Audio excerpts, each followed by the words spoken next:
Big thanks to my pit crew for keeping me ready all the time. Well, I don't know about you guys, but I am full in a lot of ways, spiritually and especially physically. I'm glad I don't go to church here. The food's too good. You know, it wouldn't be good for me. I said before, which is true, I don't eat typically before I speak. And the first 2 meals, no problem. But this meal is sitting heavy, man. It was good. I'm full. Thankfully, our last lesson, hopefully thankfully for you, will be our shortest, I think, and maybe our most applicable to tie some of these things together. A disclaimer before I do, just to remind you of something you probably already know. I'm not an expert at being a man or an engineer for raising children. So as we talk about these things, that hopefully you will take home and try to put in place like I'm trying to put in place, and realize it's not coming from a place of alleged expertise, it's just somebody who's trying to figure it out. I want to give you a challenge before we start. Just think about this for a minute. Can you name a good dad in the Bible? Now, I've thought hard about this. There are some guys that did some things really well. But I don't know if there's just one man we can look at and say, wow, what a good father. Let's emulate that. And I've thought about why is that? Why out of all the Hebrews 11 men? You got Abraham, Isaac, Jacob, Joseph. You've got Noah, you've got David, you've got Solomon, you've got Peter. Why are none of these guys really lifted up as a great father for us to follow? And I don't know the answer to that. It's just speculation, I guess. But I wonder if that's because we're not to pattern our fathership after any other man, but maybe just after the kind of father that God is to us. And so what I want to do in this last lesson, we talked about being honest with each other, about changing our attitude from I do my best and I go to God, to I do my best, I go to God, and then I go to other Christians. Adding that tool that we often neglect. And we talked about confession and accountability and vulnerability. So I want to give you some practical ways to apply that at home and in the church. So that'll be what we'll talk about with our last lesson here, is to talk about a few things that we can hopefully apply. When I was a kid, at Christmas, we would open a gift on Christmas Eve. Would anyone else do that? Anybody else open one gift? All right, some fun families in here among us. What a chore, or what a treat that was. You know, but with my family, I could open one gift and that's it. So if I opened it, it was a video game, amazing Christmas Eve night. If I opened it, it was socks. What a bummer. I gotta wait till next year to try again. But for my family, that was normal. For some of you, that would have been a weird thing to do, but it was normal. When we eat a meal as a family, we say a prayer. Does anybody else do that? That has become normal for us to do. Where I live in Rome, Georgia, I live on the Alabama Highway, and we have a good bit of land, and we have a golf cart, and we drive around. And one day, my kids were playing in the yard, and I was on the golf cart, and I started chasing them. And I wasn't going to hit them, but you know who didn't know that? My kids. And they were terrified. And it was so much fun, but it was wild because they got to where they would ask me, Dad, will you come chase us on the golf cart? And when they had a friend over, that was a really weird thing for their friend to hear. So if you ever go through Rome, Georgia, and you're driving in on the Alabama Highway, just look over to the right and you might see me chasing my kids through the yard on the golf cart. Now I realize most people would think that was weird, but for our family, strange as it is, that's become normal. Well, why? Because it's something that we have selected and we have normalized it. We've just made it what we do. And families are amazing because you can make it normal to do just about anything, good or bad. And remember, we said earlier, we were trying to break some negative cycles, and we want to be able to say, this used to run in my family until it ran into me, and now it's different. Because I've decided to make something new normal in my family. And that's a thrilling thought that what you're doing today at your congregation and what you're doing today in your home will become normal, possibly even for generations to come. And that's an exciting thing because you can just say, here's what my family is going to look like. And you can make that happen to an extent. But it's also terrifying because if you take bad habits home, they're going to stick with the people that you're responsible for. And if our leadership has bad habits in the church building and in our church family, that's going to stick with the congregation too. So it's a thrilling thing, but also a humbling thing and a scary thing. And this is what I want you to remember as the main idea for this lesson is whatever we do at home and whatever we do in the church will become normal. So put a lot of thought and effort into what it is that you do at home and what it is you do in our church family. As we think about our home, for those of us that are men and we're no longer children, this is our home. It's not our parents' home anymore. They're not responsible for it and we are. Now we want to bring in the good and leave out the bad. But we can't use any excuse of this is how I was reared or how I was raised. Once we recognize that, it's our responsibility to change it. This is my house and not my parents' house, and I'm responsible for it. All right, turn to Genesis chapter 12 and verse 1 for a minute.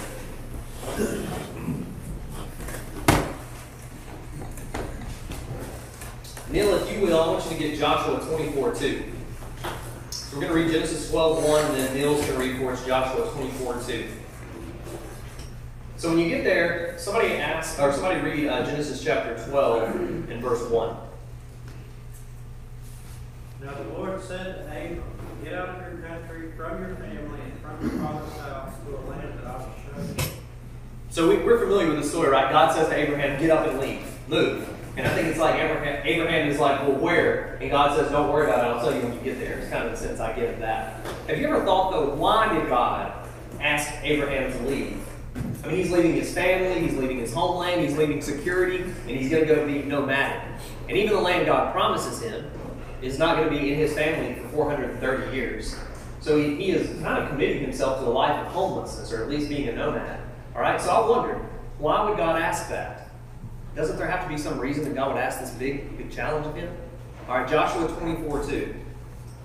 Joshua said to all the people, thus says the Lord, the God of Israel, from ancient times your fathers lived beyond the river, namely Terah, the father of Abraham and the father of Nahor, where they served other gods. They served other gods. Did you know that Abraham did not come from a family that served the one true God? They served idols and false gods. Abraham could not leave his family where they needed to go while being around the bad influence of his old family. You know, we may wake up at some point and say, I have to cut out family, I have to cut out friends, I have to cut out influences, people I work with, people I used to hang out with. You know, we want to try to be patient with them and bring them to the Lord, but sometimes we can't follow God with the negative influences that we have around us. We may have to get up and leave that, because your home is your home, not your parents. You're responsible for it. I want to ask some guys, this is a chance to brag. You don't often get to do this, all right?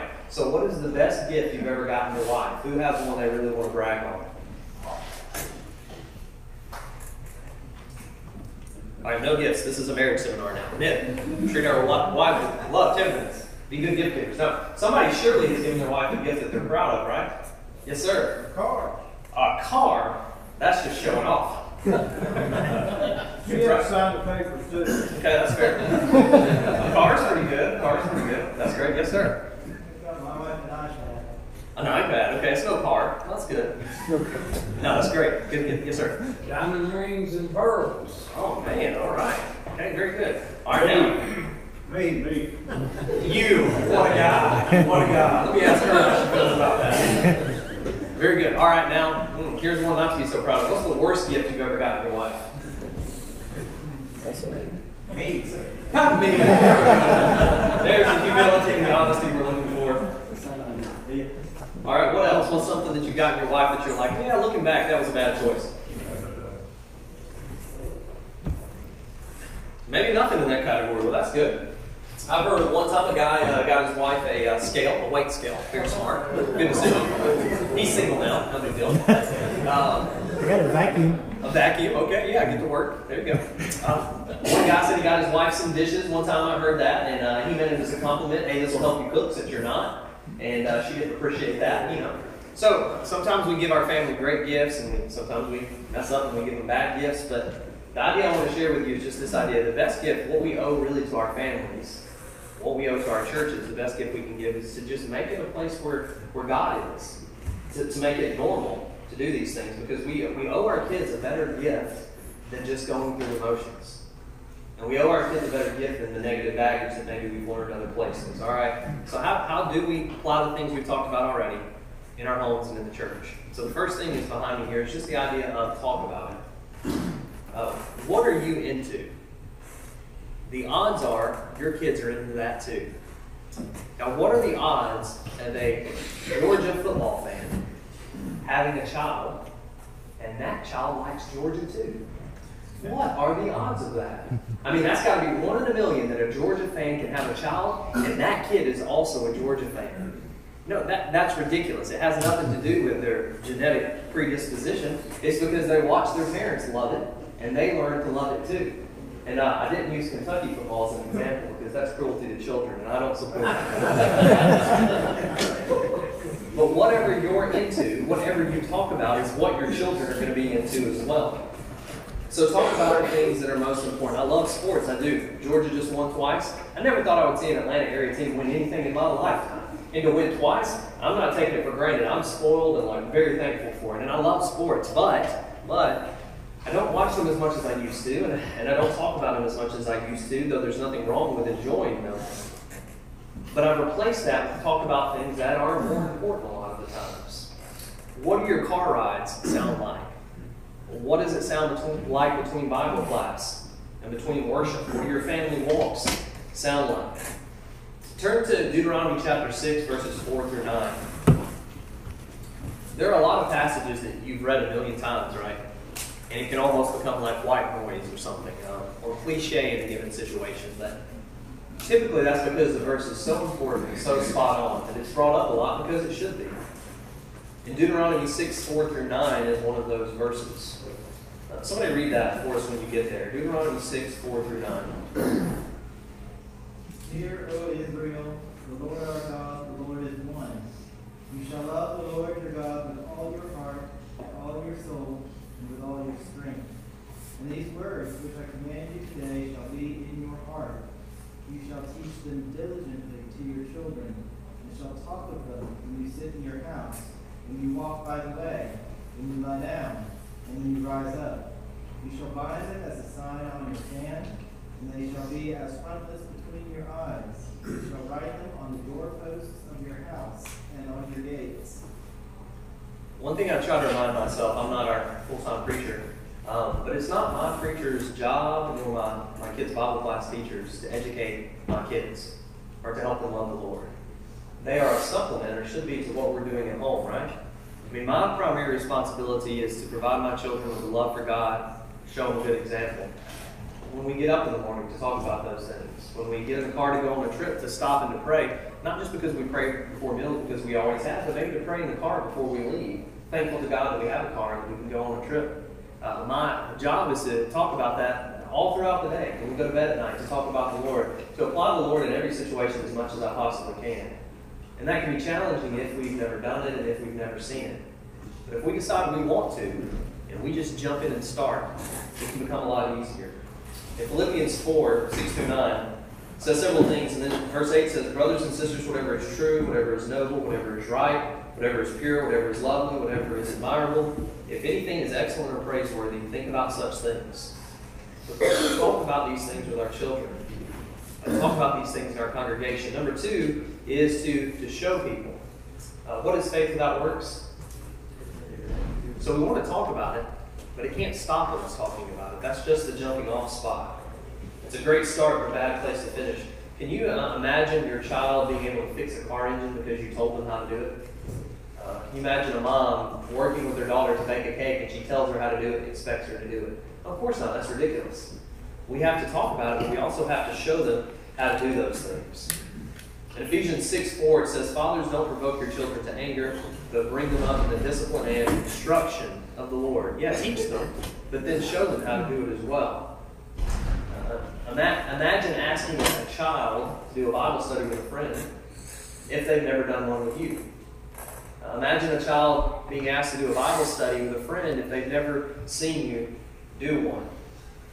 We have, I think, in a lot of ways, in some places, an entire generation that has grown up without seeing their parents do a Bible study. And then it's no wonder that we may not be equipped to do that. How can we expect them to be soul winners if we've never done it? And that's a challenge for us, especially as dads who have our own house now. And especially as young men who are going to grow up and have houses someday. What's going to be normal at your house? You get to decide that by and large. Now, it might not be normal for you to have people in your home. It might not be normal for you to invite people over to study the Bible. But if it's not normal for you, will it be normal for your kids? You might have grown up in a tough emotional atmosphere where it wasn't okay to really talk about your needs and to ask for things, and you were just in survival mode. And that's normal for you, but we've got to think of others in addition to ourselves. What's going to be normal for your children? Will they have a place where they can talk about these things, where they feel like they need to carry the burdens all on their own because that's what they've seen you do? What will be normal for your family? And talk about it, but then show them. What about at services? What are some of the things that we might see and say, that's a shame that it's that way?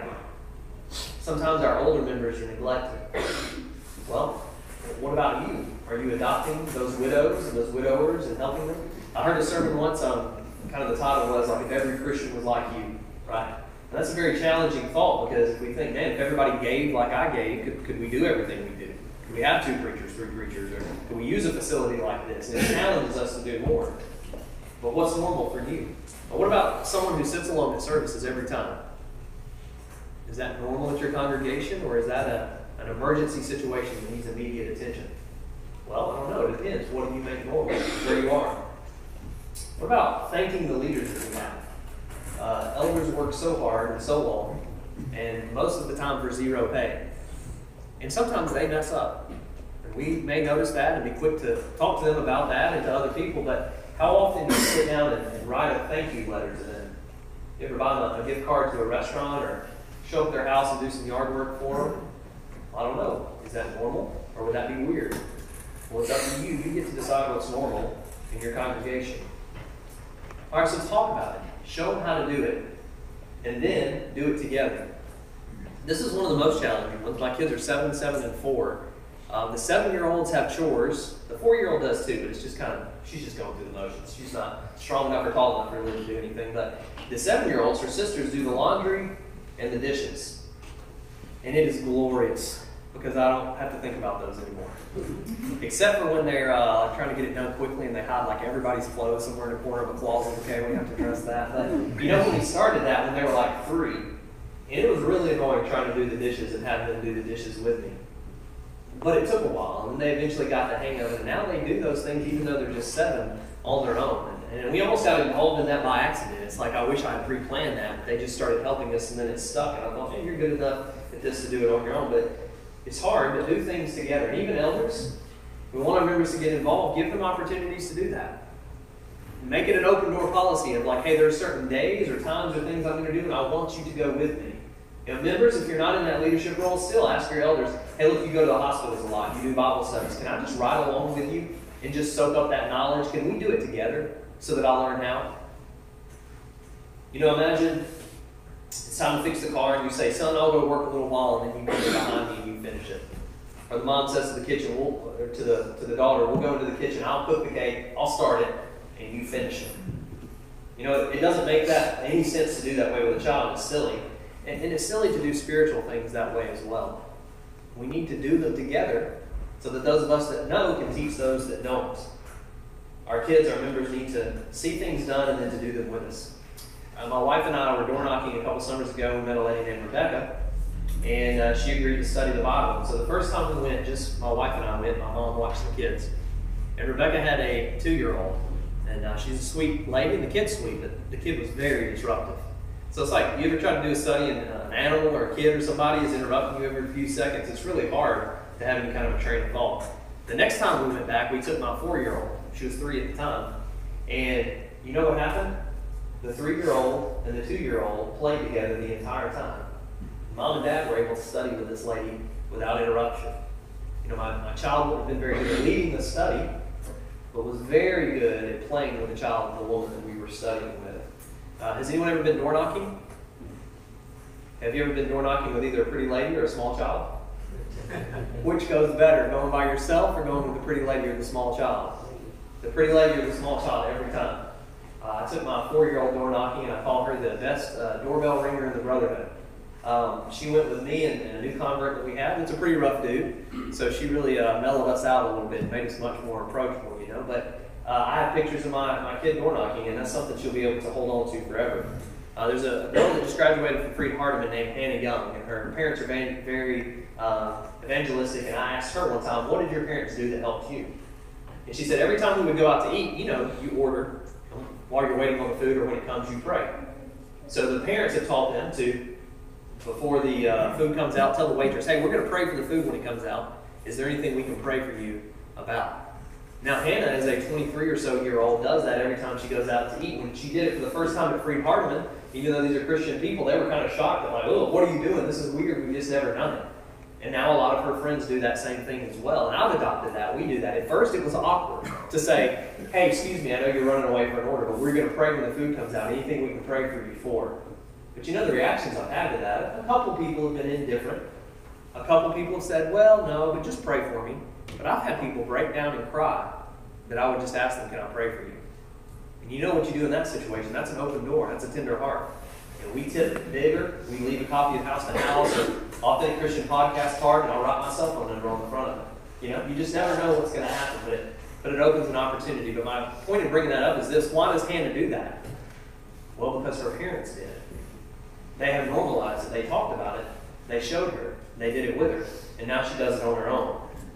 Well, what do we want our homes to look like? What do we want our congregations to look like? Well, whatever we make normal, whatever we talk about, do, and do together, is what will happen. Find an area that the church is neglecting and make that your ministry or your family's ministry. Think about Samuel's kids. Were they good kids? Think about Aaron's kids. Were they good kids? Think about most of David's kids. Were they good kids? Just because we're holy doesn't necessarily mean that our children will be. We need to talk about these things. We need to show them, and we need to do them together. Then next, expect them to do it. In Ephesians chapter 4, remember we mentioned this in passing, verses 11 through 16. He gave the apostles, the prophets, the evangelists, the shepherds, the teachers, here it is, to equip the saints for the work of ministry. Each church needs those that are doing their part. I'm not as great with the grill. I mean, some of you guys are experts. I'm not very good with technology. I used to be, but if you take a few years off and do something else, forget it. It passes you. At least it did with me. These guys are incredible at it. Everything that was done was by teamwork. The church works better that way. Every church needs people doing their part. Psalm chapter 127, verses 3 through 4 says, children are a heritage from the Lord, offspring a reward from Him, and like arrows in the hands of a warrior are children born in one's youth. You know, when you guys pulled the gun earlier, or pointed the gun and pulled the trigger, what did you expect to happen? You expected something to come out. Now, most of you, especially a few of you, are really good shots. You expected to actually hit the thing. But at the very least, you expect something to come out. And children are that way too. We don't expect perfection out of them, but we expect them to go in the direction that we pointed them. So don't expect necessarily perfection, but expect purpose. All right, these next two, I think, are very helpful when we think about getting together in smaller groups of men and opening up about things. When you think about emotions, most of us don't necessarily like to think about them or talk about them, but just a couple points on that. One, who put the emotions that we have in us? Well, God did. And then not only that, He modeled how to use them. When Jesus came to earth, He was tough, but He was also tender. Some of the men in our men's group, to be honest, need to be told, toughen up a little bit. Quit being so weak. Some of the men in our group need to be told, don't be so tough. Be a little bit more tender. And whichever one applies to you is the one you should focus on. So the first thing is just be strong and provide. God has made men as providers. Regardless of what the community says or the liberal media or any number of groups might say, God has made us to be strong and to be providers. In 1 Timothy 5:8 says, if anyone does not provide for his relatives, especially for members of his household, he is denied the faith and is worse than an unbeliever. And when God weighs out some of the worst things you can do, not taking care of those that are yours to take care of is one of the worst things that you can do. 2 Thessalonians 3:10, if anyone is not willing to work, let him not eat. But then for some of us, we may need this side of it. Be tender and lead. And Colossians 3:19 says, husbands, love your wives and do not be harsh with them. Ephesians 6:4, don't provoke your children to anger. Psalm 103:13, as a father shows compassion to his children, so the Lord shows compassion to those who fear Him. So I want to end with this, just a few quick bullet point type suggestions for some things that you can do to immediately make some of this practical. Make Sunday a special day. Go to bed early enough on Saturday that you can get up early enough on Sunday. Take the time with your family maybe to make breakfast together. Do whatever it takes to keep from rushing around and screaming at everyone on Sunday morning. Arrive at services well rested with a smile on your face instead of frazzled and frustrated. The energy and attitude starts with parents. Our 7-year-olds should not be rushed and yelled at because we set an alarm too late or hit snooze too many times. Make Sunday a special day for your family. Arrive early, stay late, and let your children play. You know, I want my children's friends to be the sons and daughters of godly people. And I would like my children to marry Christians. Now, it's going to be hard for them to do those two things if they don't know any Christians and if they don't spend enough time around them. They say that children for parents spell love like this, T-I-M-E. And I imagine children spell love for the church the same way. There's no shortcut to that. Don't be the last there and the first to rush out of the parking lot when the services are over, because if you do, in a lot of ways you really miss the point of going at all. So look around and notice, what's wrong with the church? Well, maybe you notice because God wants to use you to be part of that solution.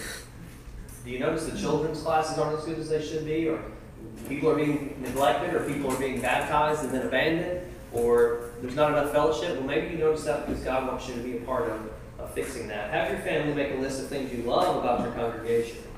Make a list of things you love. Talk about sometimes what's wrong with it. When there are things that are wrong, we should fix those things if we can. What if you and your family, what if you and your fellow deacons or elders just sat down one time and said, all we're going to do right now is just make a list of things we're thankful for about our family and about our church. Because I promise, any problems that you have, the good will outweigh the bad, and it'll help our perspective. What about this? This is important, especially for ministers and those that just love the church so much. Don't let your children feel like they ever come in second, even to the work of the church. You know, David's focus was on the kingdom. And when it talks about where he reigned and where he lived, and it talks about where Absalom was, those two places were very rarely ever together. Though David was a great king and did good things for the physical kingdom, he did a bad job with his family, and he paid the price for it. Don't neglect your children even for the work of the church, because our children may grow to hate whatever takes us away from them. Now, I feel hypocritical saying that because my kids didn't come to this, but I do usually try to take them, and this is a men's retreat. They're not manly, I'll just be honest with you, since they're girls, but we should take our kids as many places as we can. All right, next, what's something else you can do to just make this immediately applicable? How can the church be together more? Now, I watched last year's Men's Day a couple of weeks ago because I didn't want to say the same thing as Corey said. And I just wanted to maybe compliment that. But one thing I was going to do if I had not done that is us flip to Acts 2. My wife, a couple of months ago, bought me a 1968 Volkswagen bus. And I've always wanted one of those. You know, ever since I was like 17, I'm just kind of like a hippie at heart, I think. I love music and travel and just enjoy adventure and things, you know. So I've always wanted one of those. And she surprised me and bought me one. And so we're thinking about what to restore, what to fix. Well, how do you decide? Well, you look at it and say, well, what's wrong with it? What needs to be fixed and restored? And so the church is that way. We love this idea of restoration. What needs restored? Well, in the denominational world, the worship needs restored, the plan of salvation needs restored, the leadership, the name needs restored. But what about those of us that have already restored those things to the best of our ability? Well, when you look through Acts 2, just underline fellowship, together, daily, and it'll be over and over and over. There's a group on Facebook I recommend you join. I didn't name it. It's a mouthful. It should be renamed. But it's Praise Reports, Churches of Christ group. Ugh, that's a mouthful. But what it is it's members of the church throughout the country. And every time there's a baptism that they see, they post it in that group. And you know what you'll see time after time? Baptism after baptism after baptism after baptism. And this idea of, oh, nobody wants the truth anymore. This will help kill that false notion, this lie from the devil. Because people want the truth. But what's interesting to me, anybody want to guess what day of the week has the most baptisms posted? Sunday. All right, if we rewrote Acts 2, it might say, and the Lord added to the church on Sunday, such as were being saved. Now, why does it really say the Lord added to the church daily those that were being saved? When you back up before that, and they're together, daily, fellowship, sharing. Now, why do we have more baptisms take place on Sunday? Maybe we're not as together as we should be. So what can we do about that? Well, open your home. Invite other Christian families over so that the parents and children can get to know each other. That time on Sunday is not enough, and it really wasn't ever designed to be. Open your home for Bible study. Share your holidays. What about asking the widows who are all alone? Maybe just come join us on Christmas or on Thanksgiving and let your children see that. I think we lose some younger people because they see the world in a false, perverted form of compassion, and that's what they're longing for. And maybe they should see that with us. And then finally, last practical thing, maybe where it should all start and where it started with Nehemiah, is to pray for wisdom. Maybe God didn't give us a good example of an earthly father in Scripture because He wants us to follow only Him. Too often we handle each problem by starting with ourselves, but the real solution is to start with God and to ask for wisdom. So this is the last thing. I want to just close with this. Joshua 24:15. Joshua says this verse that we're familiar with. Choose this day whom you'll serve. As for me and my house, we will serve the Lord. Do you know what Joshua was really doing? He was making it normal to serve the Lord in his house. I don't care what you guys do, Israelites. I don't care what the nations around us do. But I can tell you what we're going to do in my house. We're going to serve God. The same thing is possible for us today. I don't know what everybody else at Lehman Avenue is going to do exactly, and I don't know what everybody in Bowling Green is going to do. I know what we're going to do in my house. We're going to serve the Lord and serve other people. Will it be normal for your family to pray? Will it be normal for them to ask the waitress? Will it be normal for them to open their home for people? Will it be normal for them to have Bible studies? Will it be normal to adopt a widow? Will it be normal to be joyful and thankful and part of the solution instead of part of the problem? As men, that really starts with us. So what's going to be normal at your house? You get to decide. It depends on you what will be normal. I wanted to share one last time my contact information. If you ever want to talk about anything, any of the notes that I have you'd like to get a copy of, or want links to the books that I mentioned that have been so helpful, or anything you think that would benefit my ministry, I would love to hear it. It's been an honor for me to be here with you guys. I already love and appreciate you. If I can ever help you, just let me know. Thank you so much. Yeah.